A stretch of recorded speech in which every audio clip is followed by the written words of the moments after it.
and a touch of the airbrush, but not too much because you're already so gorgeous. Yes, you are. Yes, you are. Oh, hello. Good morning. Welcome, I suppose, to this DVD review of Alpha 2018. No, no, in all seriousness, this is not the review for that movie just yet. This is actually the morning after the day when I finished the edit on that review and uploaded it to YouTube, only to have it immediately blocked by Sony Pictures. Not claimed, mind you, blocked. There's a difference in so much as when I uploaded, say, the review for Early Man, it was immediately claimed by Aardman Animations, I think. And I kind of expected that. These days, if you use any footage in a review, even for illustrative purposes, legitimate use of footage in a YouTube video, it's just claimed by the company. YouTube just allows this to happen. And I kind of expect it. I don't mind it, so long as you guys actually get to see the video and, frankly, the fruits of my labour. But yesterday, it was blocked in 85%, or so it's suggested, of countries where people view my videos. 85%. So effectively, it was completely censored, and actually, it was so comprehensively blocked. I wasn't even allowed to make it public to 15% of that audience. It was a strange, strange evening, and well, this video is my attempt to fix that problem. This is the Puppies and Kittens edit. So what you're about to see is the full review for Alpha 2018, a film that I actually praise and really want to share with you. I want, ideally, for more people to go and see this film, or to get a copy on DVD if they can. But I can't show you any of it. So I'm going to be using images of puppies and kittens to illustrate my point wherever there would have been footage in this review. For the most part, these images are topical for the moment that I'm talking about in the film, and hopefully they'll be entertaining. So yeah, the Puppies and Kittens edit. Enjoy. If you want to see the full unredacted version with the footage as originally intended, I'll put a link below to where it's currently being hosted on the ArchaeoSuper Facebook page. So you can watch this review there, but frankly, I'd enjoy it if you watch this review here as well. Enjoy the ridiculousness of the Puppies and Kittens, because this is the oddest of situations. A company blocking a review of a product that they're selling in the countries where it's being viewed, if you know what I mean. So I can go out and buy this DVD or Blu-ray here in the UK, but I wouldn't be allowed to watch a review of it. It's weird. It's a weird situation. But that's the world we live in at the moment. Nonetheless, enjoy, have a great day, and I'm going to get back to not airbrushing myself. Consider supporting ArchaeoSoup on Patreon for as little as $1 per month. Link available in the video description. Thank you.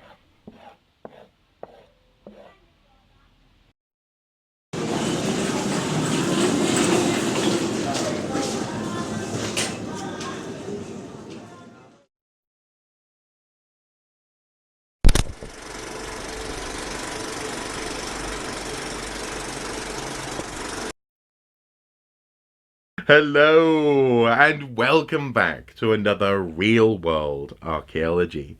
In this series we cast an archaeological eye over movies, television and other forms of entertainment with a view to understanding and assessing the eternal struggle between the requirements and needs of an entertaining piece of entertainment and historical accuracy.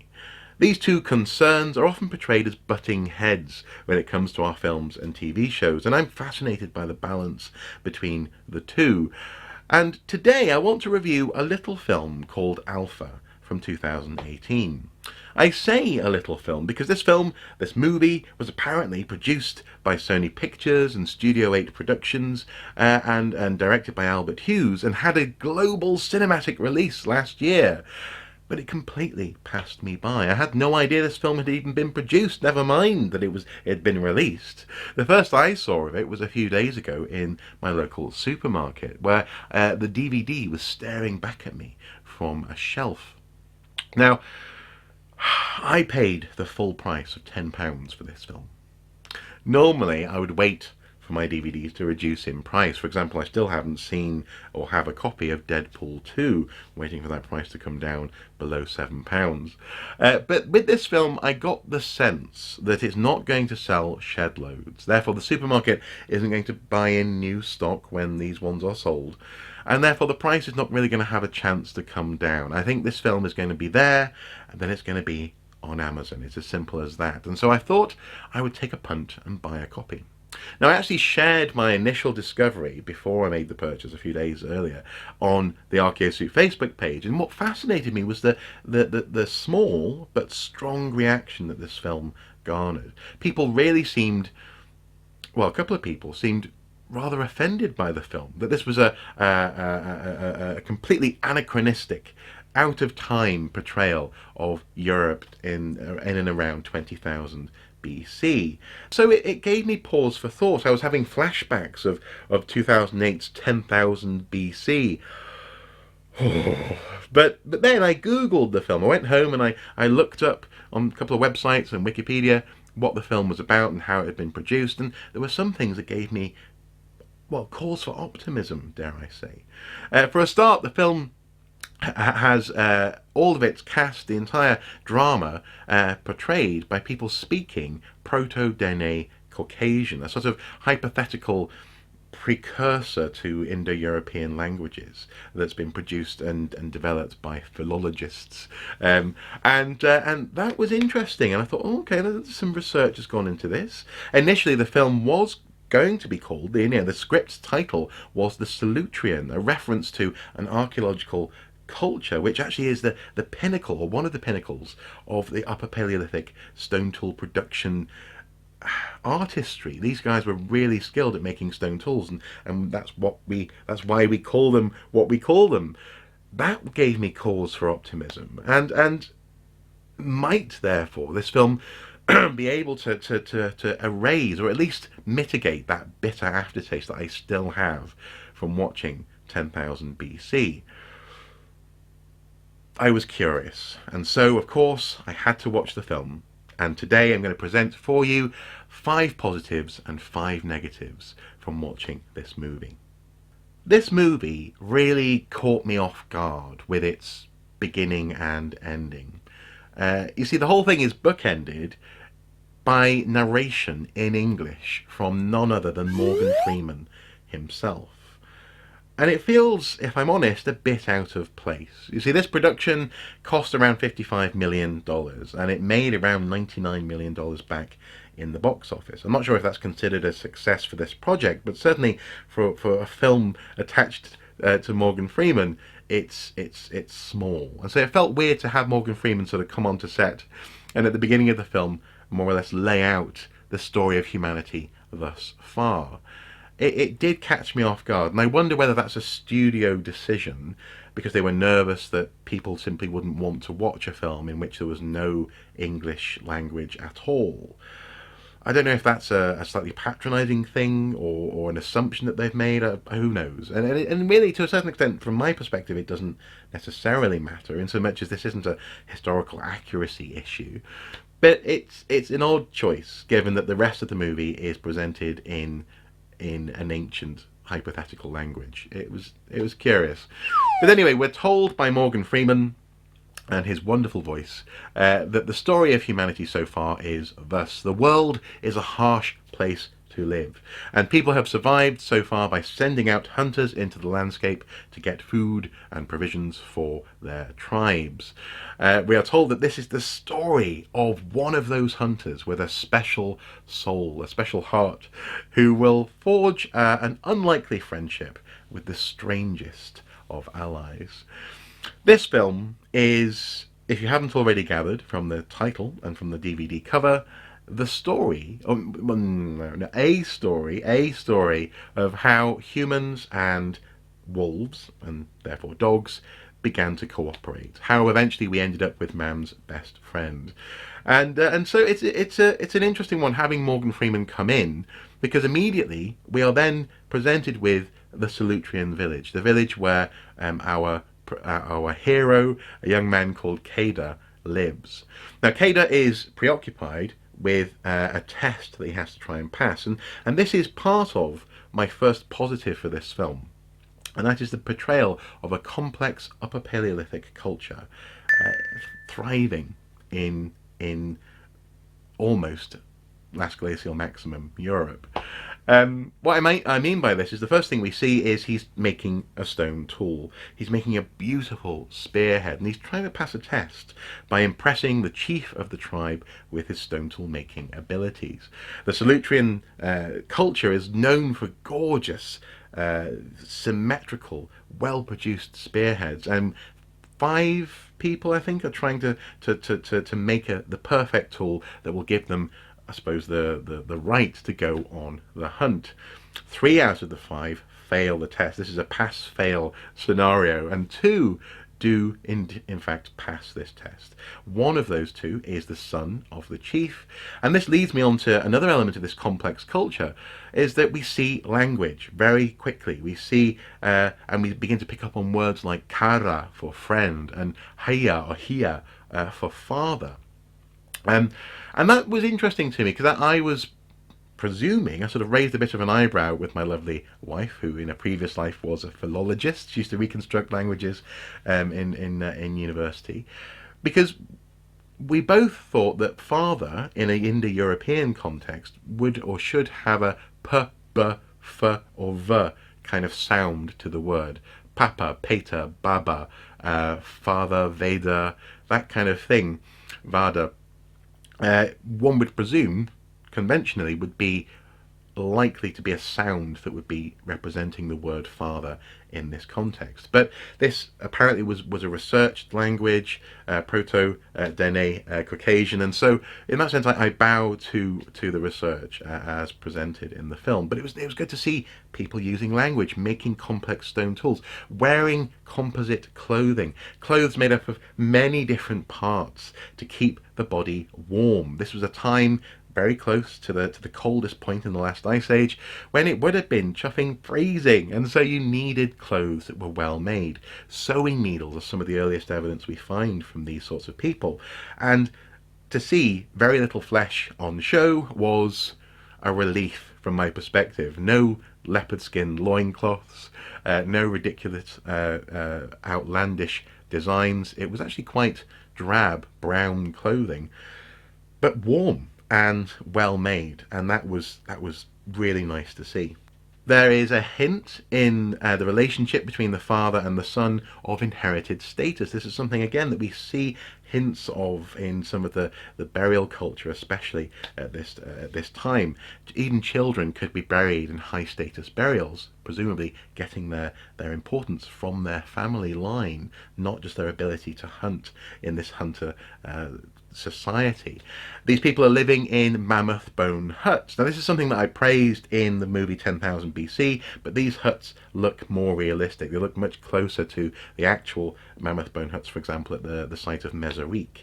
That really made me smile. Again, it was nice to see these little details, but all coming together to portray a complex culture, a complex society. Later on in the film, there's the production of art, cave art, portable art, and other things like that, which again hints at the broader capacity of these humans, including, of course, ritualistic behaviours, shamanism, the piling of rocks, like little Easter eggs almost. I thought they were quite nicely painted little rocks to commemorate the death of a loved one. And also complex hunting behaviours as well. Complex behaviour when it came to, right at the beginning of the film, we see bison, or I suppose maybe aurochs, could be European or the European bison, or maybe aurochs being hunted, and hunted in such a way that minimises the risk to the hunter. Basically, they're driven off a cliff and over the cliff edge.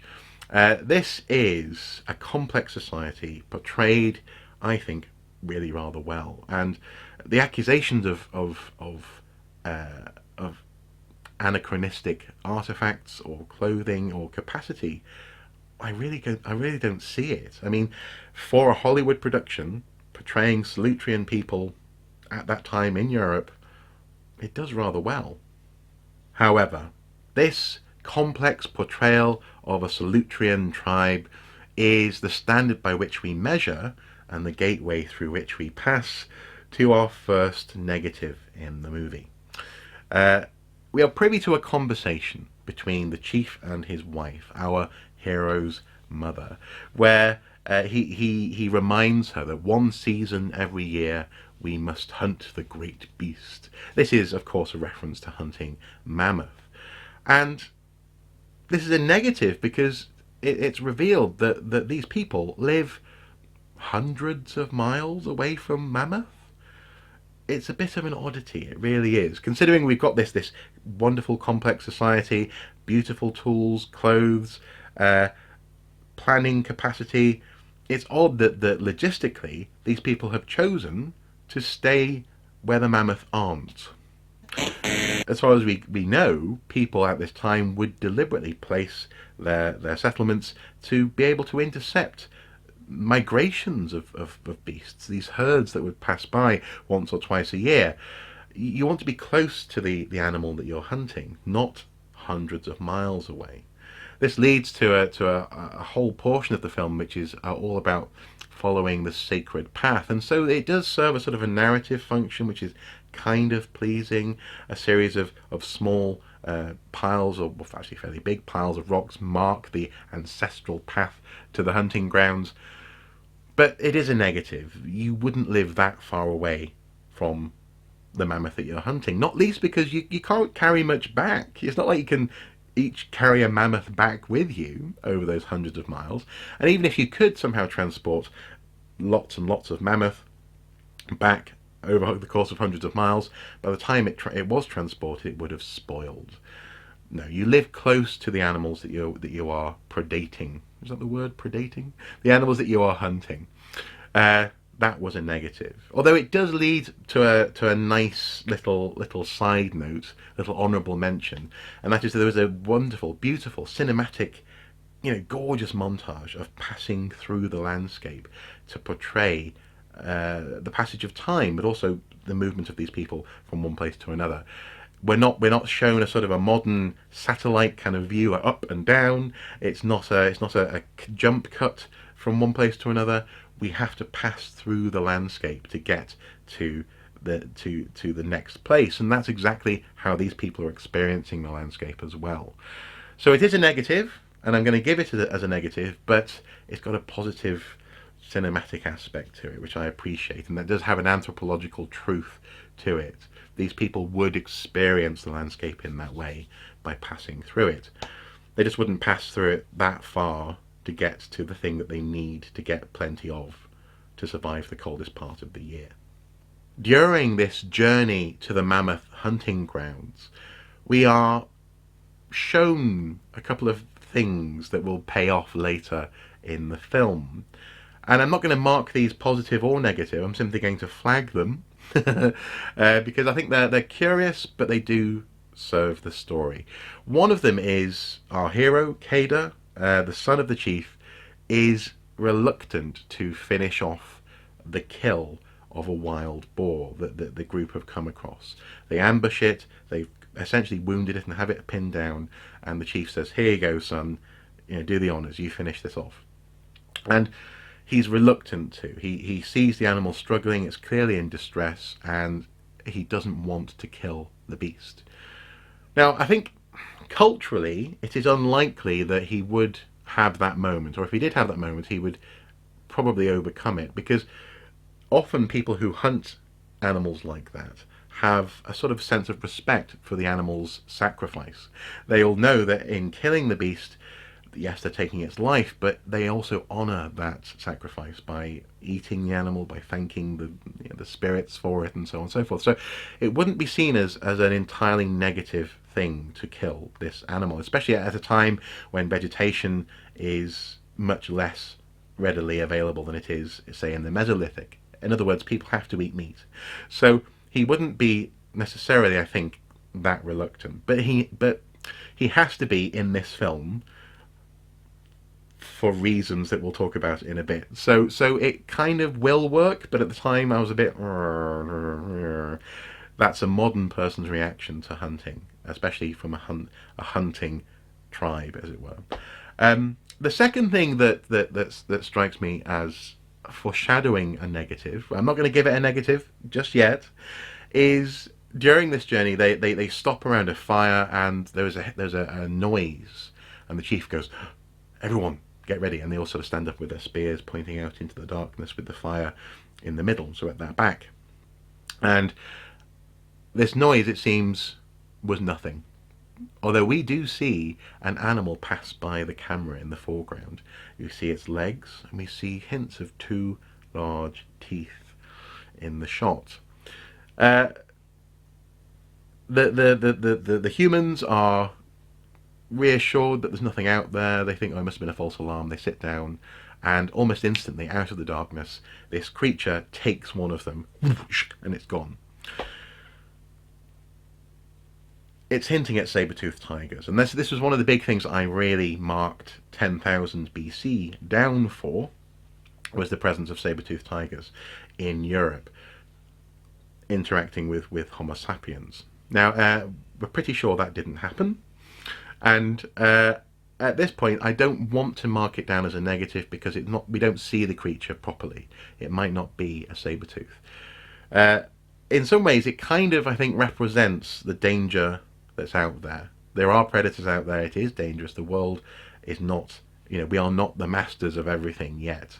So there's something about that, the darkness, a bit like Grendel in the story of Beowulf, representing the dangers out there in the landscape, whether it's bandits or animals like wild boar or other things that surrounded people in the dark, cold winter nights in Saxon and Viking times.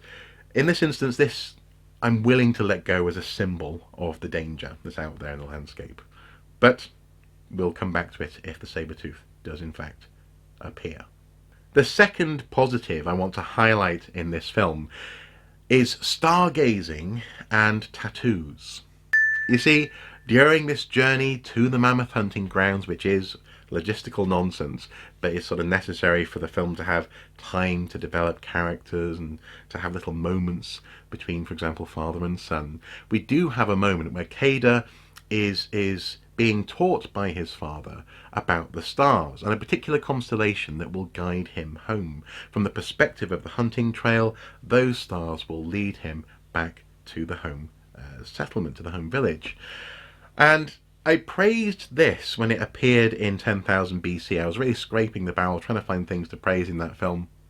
And navigating using stars, as people seemingly always have done, those fixed points, or seemingly fixed points in the night sky, was admirable in 10,000 BC. But in this film, it's worthy of extra praise because they actually calculated what the Big Dipper, the modern constellation the Big Dipper, would look, or the Plough, would look like 20,000 years ago, and they moved the stars accordingly. So they're referring to that ancient constellation, and they go on to tattoo it on the back of their hand and the forearm, so that it's a reference point in the night sky. They can hold their hand up and know that's the way home. I thought this was really quite nice, and a realistic use of the stars, but also actually a realistic feature of culture. Tattoos go back as far as we can trace them. The earliest human remains with skin seem to have tattoos. So stargazing and tattoos, another positive. Now, if I'm honest, I struggled to find 5 serious negatives in this film. There's definitely a biggie coming towards the end of this video, but I overall I liked this movie. I really did. But I have identified 5 things that bothered me to a greater or lesser extent. And one of the smaller niggles is negative number 2, and that is stretching believability. During a botched hunting escapade, Cada is thrown over a cliff, and he ends up injured on the smallest of ledges, on the tallest, most harshest of cliffs. And it all looks a bit set designed. It's all a bit unlikely. It's all a bit bit movie-like, to be honest. It's a bit ridiculous. That did bother me. Really, I think if you fall off a cliff like that, you're just dead, especially if it's sort of 200 meters tall or something like that. It looks very high off the ground. But also as well, the way it's filmed, the grippiness of Kada's hand, as it were, on the rock, it's all a bit stretching believability. So that's negative number 2, is that the hero should not really, I think, have been able to survive the fall that's portrayed in this movie. However, that negative does lead to our next positive, and that is the portrayal of medical knowledge and know-how. Kada, brought up in this complex Solutrean society, knows how to look after himself in the wild on his own.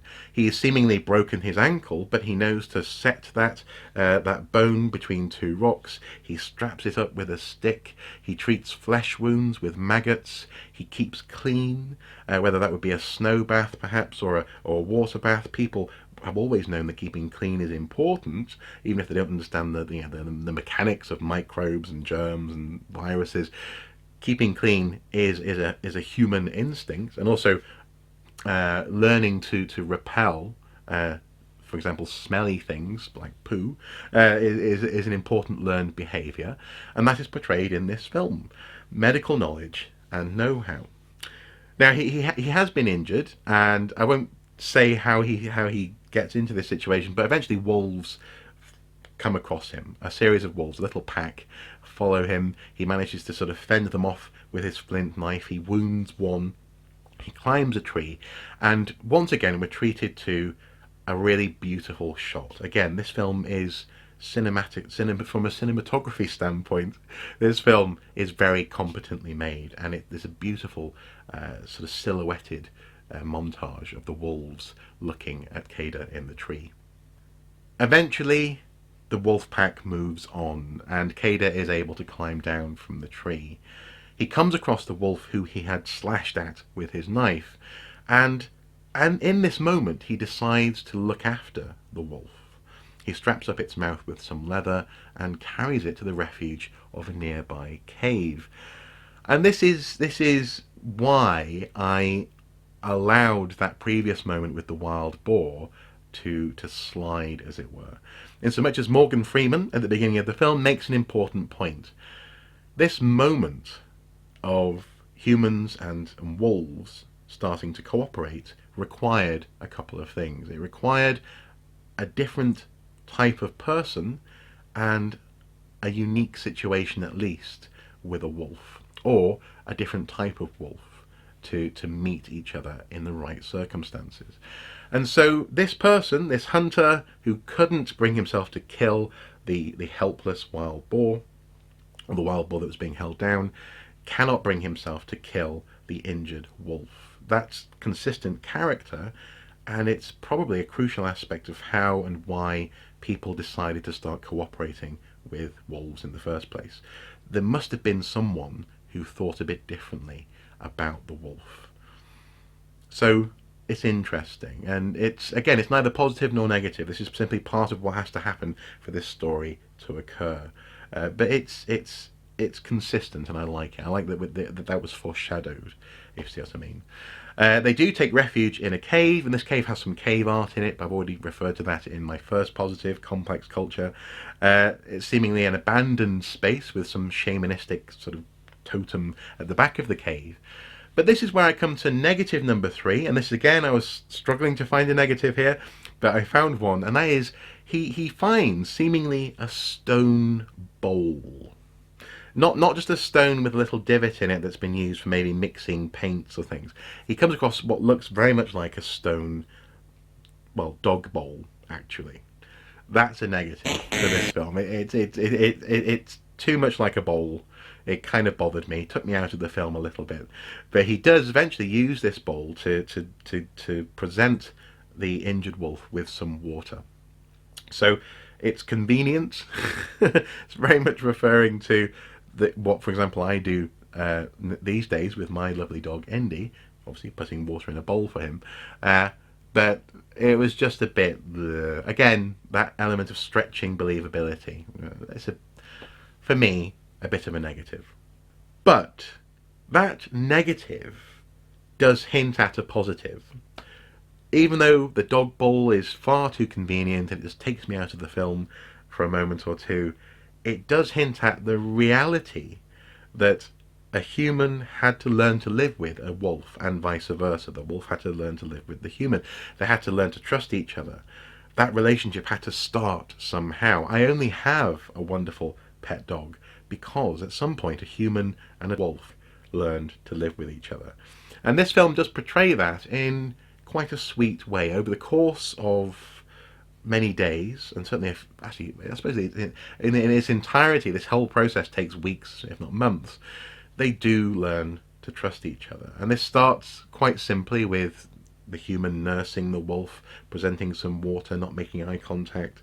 Eventually, when the wolf is injured but clearly hungry, the human goes out and fetches a rabbit, and there's a brilliant moment that I very much recognise with my dog, where the dog's just sort of watching watching the food, like, is any of that going to be mine?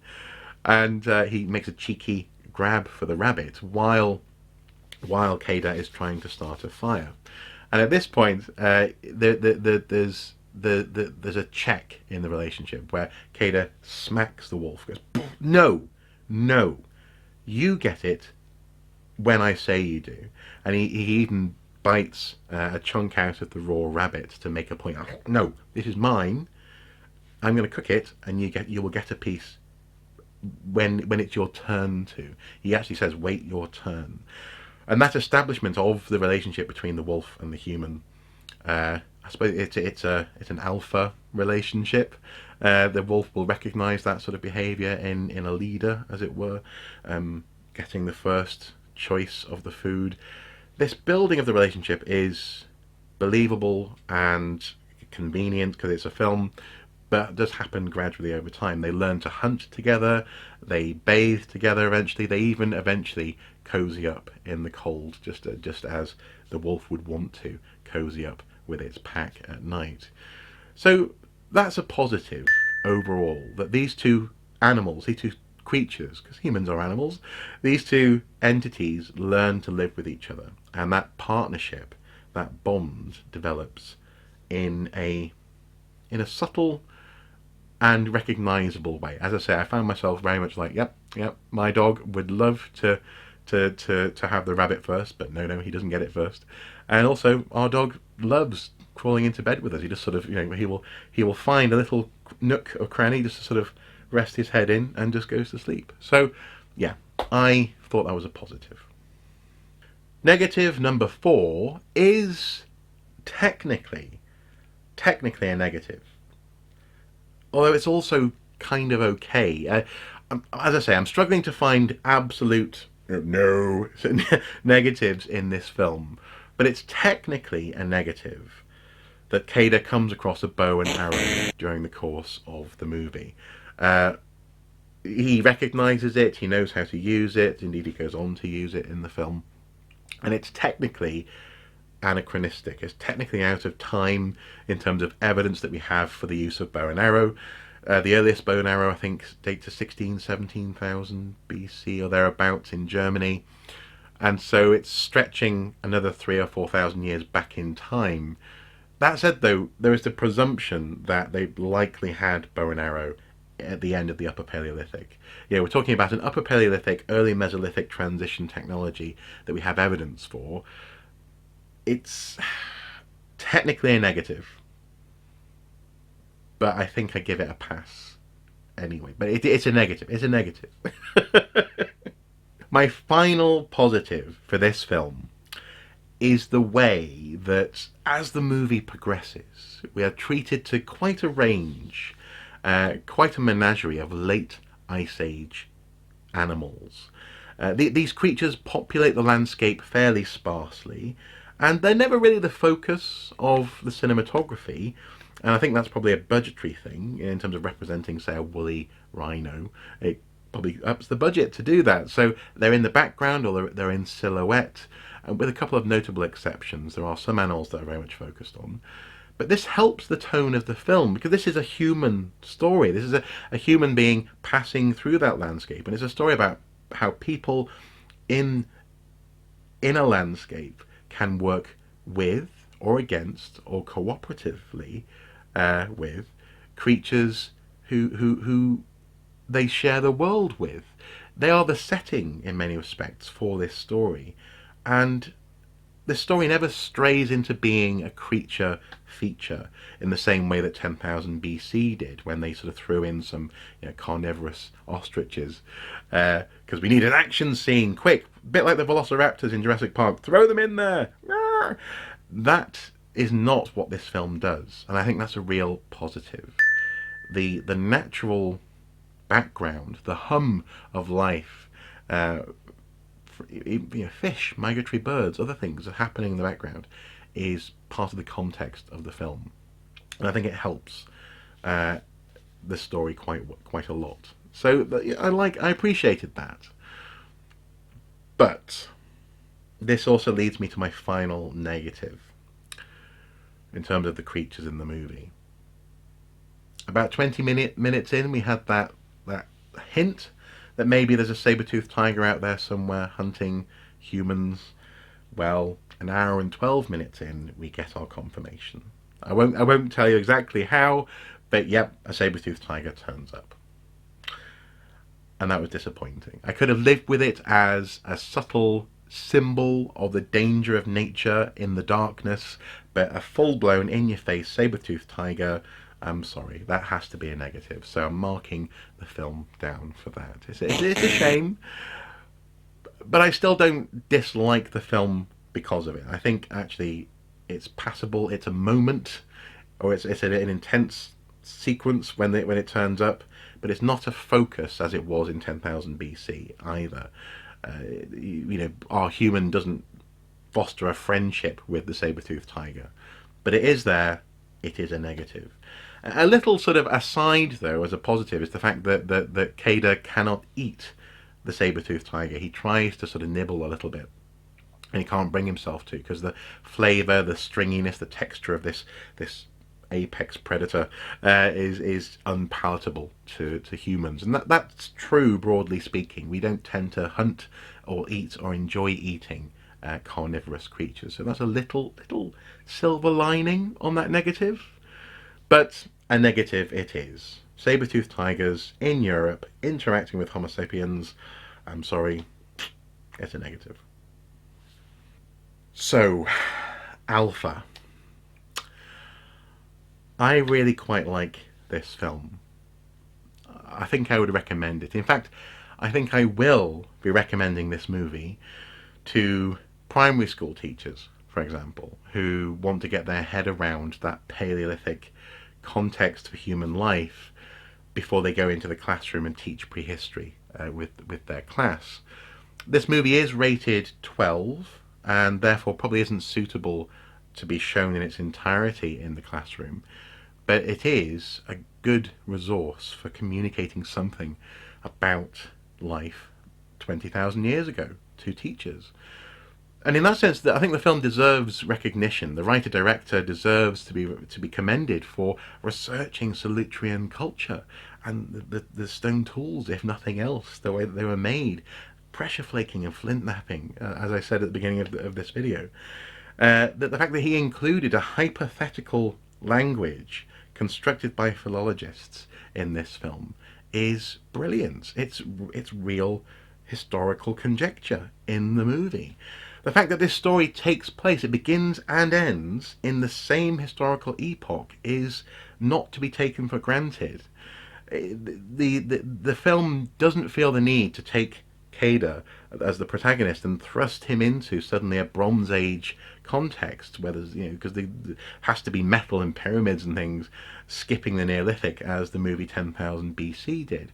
This film happily takes place as a Paleolithic story, beginning and end, and it's one person's story, a human story in that Paleolithic context. I think that deserves recognition and praise. And though they don't do a very good job of communicating this, it's worthwhile pointing out that this is not the story. This is not how I, for example, ended up with my lovely dog, Indy, as he sits over there on the couch. This is not that event. We think that modern dogs probably came from wolves who started working with people much closer to the Holocene, much closer to sort of 12 or 10,000 years ago. But we also know that there were other events. There would have been other moments when people and dogs, or wolves rather, started to work together. We know of one such event that happened around 100,000 years ago, I think, in Siberia, somewhere, something like that. But there would have been other archaeologically invisible moments when humanity and wolf kind worked together cooperatively, and that would have produced dogs if it had time and context and the ability to develop that relationship as modern dogs have. So this is not the story of how we got dogs, but it is a story of how humans and wolves can learn to live and work together. And again, it's a small story, but it's an important story, as Morgan Freeman reminds us at the end. I like this film, and if you can, I would recommend that you watch it. Going on the figures for the international cinema run, it doesn't look as though many people did see this movie. But if you can get hold of the DVD or the Blu-ray, I'm told the Blu-ray has a director's cut and a commentary on it. I might try and get hold of that now, actually. Then do so, because I don't think it's going to be on the shelves for long. I don't think this will be a home boom cult following movie. I think this is probably not going to sell that well on DVD either. So get hold of a copy while you can, because I think it's worth watching, especially if you're interested in this time and place. I think the film is worth watching. One final note, though. I noticed in some of my research that this film has been criticised for potentially having resulted in the death of some animals. Apparently some bison were killed, possibly as a direct result of elements of the filming of this movie. I don't know how far that story goes, or where it actually eventually leads, but it looks like the certificate that no animals were harmed during the filming of this production was taken away from this film. That doesn't really have a bearing on how I feel about the film, but it does have a bearing, I suppose, on the or it will have a bearing for some people on the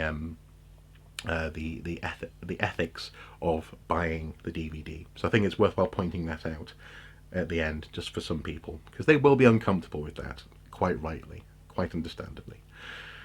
But overall, as an achievement, starting at 0 and achieving something, as opposed to starting at 10,000 BC, I think this film is worth watching, and it absolutely, for me, has redeemed the potential in Hollywood for making a good prehistoric film. It doesn't feel the need to, for example, reference pyramids and metal and carnivorous ostriches and aliens and so on and so forth.